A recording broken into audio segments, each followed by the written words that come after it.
প্রিয় দর্শক আসসালামু আলাইকুম। আজকে আমি আপনাদের খুবই মজার একটা ভর্তা রেসিপি করে দেখাবো। আজ আমি টমেটো ভর্তা করব। এই টমেটো ভর্তা খেতে ভীষণ মজার হয়।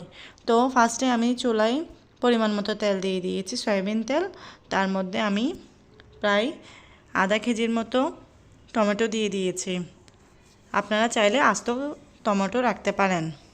এর মধ্যে আমি হলুদ ও লবণ দিয়ে খুব ভালো করে নেড়ে ছেড়ে দিয়েছি। এরপর আমি ঢাকনা দিয়ে ঢেকে কিছুক্ষণ রান্না করব।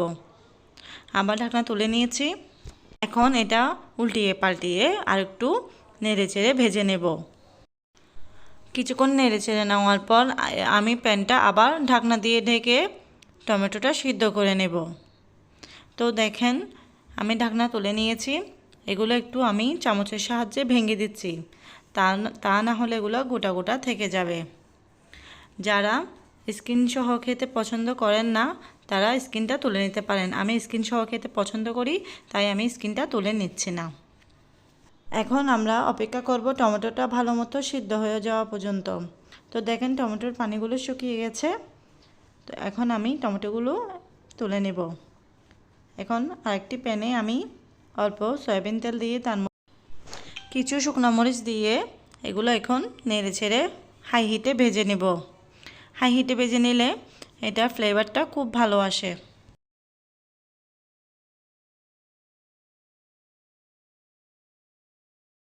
এখন তুলে নেব। এখন আমরা আস্ত রসুন দেব। রসুনটা খুব ভালো করে ভেজে নেব। একটু বাদামি কালার হলে এটা আমরা নামিয়ে নেব। তো এটা ভাজা হয়ে গিয়েছে, এখন আমরা এটা নামিয়ে নিচ্ছি। এখন আমরা শুকনো মরিচগুলো ভালো করে মেখে নেব। এখন আমি চুলায় একটা চিলি ফ্লেক্স তার মধ্যে আমি সরিষার তেল দিয়ে দিয়েছি। এখন এখানে আমি একটা বড় সাইজের পেঁয়াজ কুচি দিয়ে এটা হালকা আছে কিছুক্ষণ ভেজে নেব।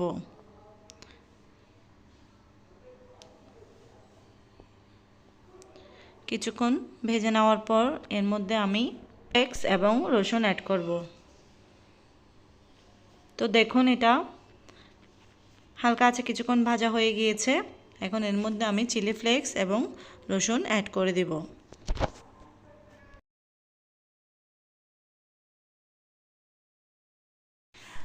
চিলি ফ্লেক্স এবং ভাজা রসুন দেওয়ার পর এগুলো নেড়ে চেড়ে কিছুক্ষণ ভেজে নেব। খুব সুন্দর একটা স্মেল এসেছে, ফ্লেভারটা জাস্ট জোস। এখন এর মধ্যে আমি কাঁচামরিচ কুচি দিয়ে দিচ্ছি। এগুলো একটু মিশিয়ে নেব। মিশিয়ে নেওয়া হলে এর মধ্যে আমি টমেটো ভর্তাগুলো দিয়ে দেব।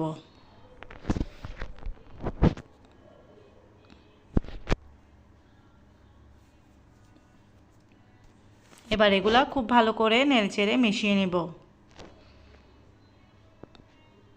এভাবে সবগুলো উপকরণ নেড়েচেড়ে মিশিয়ে নিব। আপনারা যদি এভাবে টমেটো ভর্তাটা ট্রাই করেন, জাস্ট বিলিভ মি, এরকম স্বাদ আর কোনো রেসিপিতে পাবেন না। এটা জাস্ট মুখে লেগে থাকার মতো। এখন আমি এখানে পরিমাণ মতো লবণ দিয়ে আর একটু নেড়েচেড়ে মিশিয়ে নেব। জাস্ট হয়ে গেছে। এখন আমি ধনেপাতা কুচিগুলো দিয়ে দিব।